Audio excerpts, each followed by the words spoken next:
मौलाना अब्दुल गफूर हैदरी ने press conference में शदीद रद्द-ए-अमल किया है। कहा अगर मौलाना फजल मान को नोटिस भेजा तो जीएचके के सामने एहतजाज होगा, धरना होगा। क्या ये फैसला दुरुस्त होगा और क्या ये हो सकता है?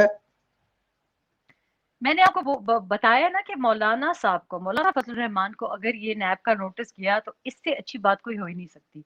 मैं आपको बता रही हूँ कि एक एक आर्मी के अंदर भी नीचे तबके में अक्सर लोग ये बात करते हैं और ये बिल्कुल वहम वाली बात है। ये बात मैं बिल्कुल नहीं मानती और ये तारीख हमारी इस बात की गवाह है कि जी आर्मी में डिसेंट नहीं होता, आर्मी में जनाब चीफ से इख्तलाफ नहीं होता, ऐसी ये ऐसा कुछ नहीं है। आर्मी है, अयूब खान का जमाना देख लें, याया खान का जमाना देख दें, जिया का जमाना देख लें, एक्चुअली आर्मी के ही अंदर से होता है जो कुछ होता है। तो मुझे तो लग रहा है कि अपारा चाहती है कि अपारा के बाहर धरना हो, मुझे तो ऐसे लग रहा है कि मौलाना साहब को छेड़ने की। और देखिए, मौलाना साहब शाहिद खाकान अब्बासी नहीं है। शाहिद खाकान अब्बासी एक टेक्नोक्रेट तरीके से, हर बंदे की अपना एक पर्सनैलिटी होती है।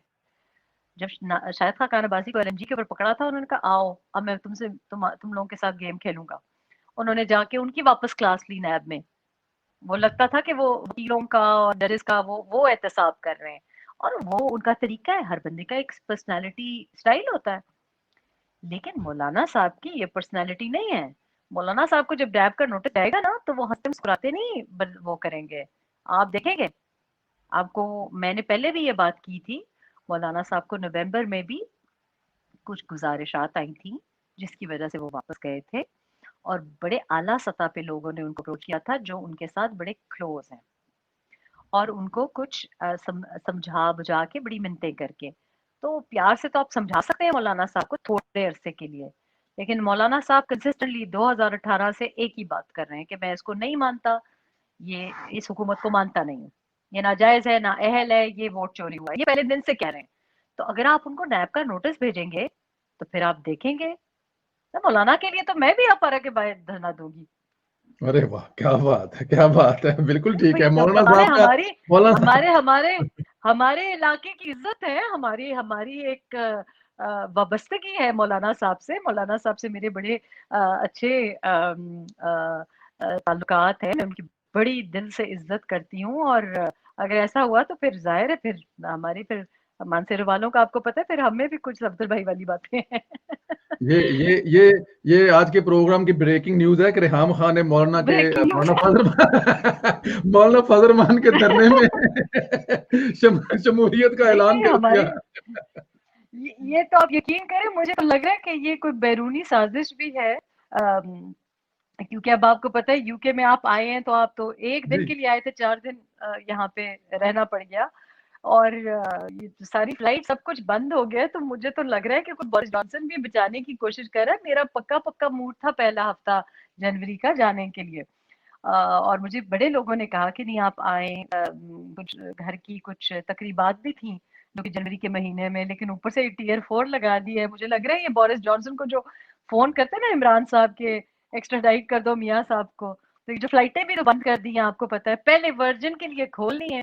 आज एक्सप्रेस ट्रिब्यून में जो आर्टिकल आया है उसमें बड़ी ये बात की गई है। अब जाहिर है हम तो बोलते तो हम तो केस कर देते हैं, हम पे तो हमें तो बोलने की इजाजत ही नहीं है। लेकिन रोजवेल्ट बंद हो गया है। जो मैं 1 साल से पिट रही थी, रोजवेल्ट बंद हो गया है।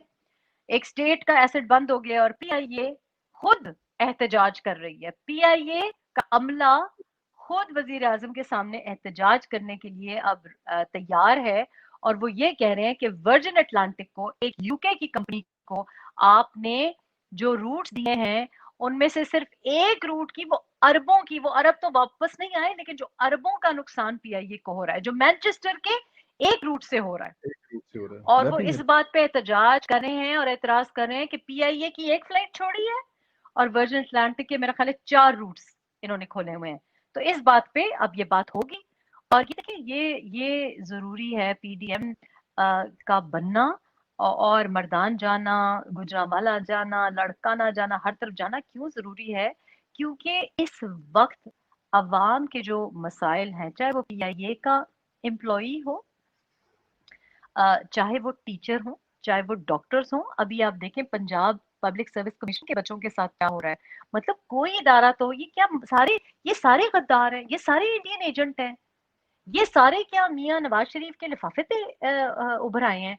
इस्लामाबाद हो, पिंडी हो, कोई आप देखें, कोई आपकी जो दारुल अमान है उसमें एहतजाज हो रहा है, जी पुतले जी जलाए जा जी। रहे हैं। तो ये इस वक्त मुल्क को इस नहज पे पहुंचा दिया है कि सब ही सरापा एहतजाज हैं। और अब आप अफोर्ड नहीं करते कि आप पंगे मौलाना साहब से लें या बाकी लोगों से पंगे लें। जाहिर है लोगों को दिखाई दे रहा है, लोगों के देखिए आप जो कुछ भी कहें, आपके जो 5 ट्विटर अकाउंट्स बच गए हैं, जिनको अल्हम्दुलिल्लाह जुलाई से हमने बंद करना शुरू किया। अभी हमें इनकी जबानें और इनके चेहरे तो याद थे, लेकिन अब एक एक 270 इस तरह के ऐसी फॉलोअर्स के ऐसी साथ होती, 200 गलाजत से इनकी ज्यादा वापस होती आ नहीं रही है। है, लेकिन ट्विटर ने जो जी जी अब तो खत्म हो गए हैं। और वो इस वजह से भी खत्म हो गए कि एक तो मैंने पर्टिकुलरली मेरी टीम ने तो सबको रिपोर्ट करना, गाली गलौज, ये तो धमकियां जिस किस्म की ये ज़बान इस्तेमाल करते हैं आपके शो पे मैं बोल नहीं सकती। हमको, हमारे बच्चों को जिस किस्म की फ़ोटोशॉप करके मरियम नवाज़ की, मेरी, आसमा शिराज़ी की गलीज़-गलीज़ फ़ोटोज़ इन्होंने जो-जो इन्होंने कर सकते थे किया है। लेकिन हमने बंद करवाए हैं, सबके ट्विटर अकाउंट्स बंद करवाए हैं, हज़ारों की खरीदे हुए ट्विटर अकाउंट्स थे। 70-70 हज़ार फॉलोइंग थी, अब 3-3 6-6 मज़ा ही नहीं आता इनको, कब क्या इंसान ब्लॉक करने का भी दिल नहीं करता। 6 ट्विटर फॉलोअर्स के साथ मुझको गाली दे रहे होते हैं, कोई मजा नहीं आता। तो ये तो इनके, और जो बच गए हैं कुछ बच्चे खुचे 4-5 लोग ही बच गए हैं, और उन्हीं को यही वजह है कि बाकी अब रिवाइव करने की कोशिश हो रही है। लेकिन लोग इतने अंधे भी नहीं है ना। आप कह रहे हैं कि जी 2.5 साल तक हम सीखे नहीं, और भाई 7 साल से तो तुम खैबर पुख्तूनख्वा में बैठे हुए हो। सारा पीपीपी के फॉर्मर लोग तो आपने भरे हुए हैं, जिनको आप सेनेट में भी अब बिठाने की कोशिश कर रहे हैं। और जनाब आपके पास मुशर्रफ के भी सारी बकियात, लोटा करियर लोटा आपने जमा किया हुआ है, स्पोक्स पर्सन की अफवाज है पूरी, और अफवाज के साथ भी आप एक सफे पे हैं। तो आप क्या कह रहे हैं, किसने ट्रेनिंग नहीं की? क्या जनरल शुजा पाशा का कह रहे हैं, जनरल जहीरुल इस्लाम का कह रहे हैं? किसने ट्रेनिंग नहीं की इनको?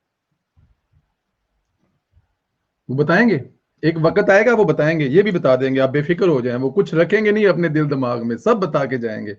ये तो खान साहब का है ना कि वो बताएंगे किसने क्या है। अच्छा ये बताएं कि पीडीएम में कोई अंदरूनी सियासत चल रही है, अगर है तो क्या वो तहरीक पर असरअंदाज हो